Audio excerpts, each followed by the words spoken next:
ইস্তেমার আরও খবর জানাবো। গাজীপুর থেকে যোগ দিচ্ছেন সহকর্মী রফিকুল ইসলাম খান। রফিক, আগামীকাল প্রথম পর্বের ইস্তেমার আখেরি মোনাজাত, মুসল্লিরা যোগ দেবেন বিভিন্ন স্থান থেকে। তাদের যাতায়াতের জন্য সরকারি বেসরকারি কি উদ্যোগ নেওয়া হয়েছে?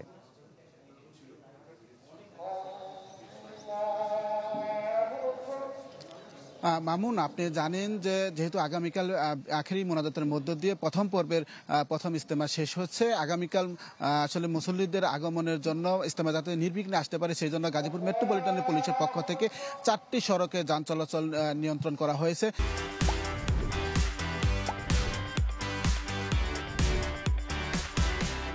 মূলত ঢাকা টাঙ্গাইল মহাসড়কের ভোগড়া বাইপাস থেকে ভোর থেকে যান চলাচল বন্ধ থাকবে। এছাড়া কামারপাড়া যে সড়ক রয়েছে সেই সড়কটি কিন্তু বন্ধ করে দেওয়া হয়েছে অলরেডি।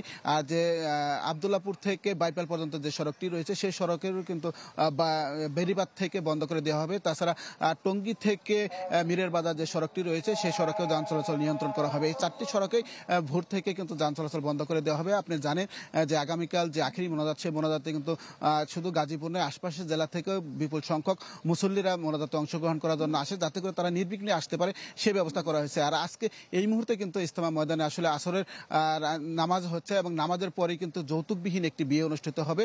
আপনি জানেন যে প্রতি বছরই কিন্তু এই বিয়ে অনুষ্ঠিত হয়। এখানে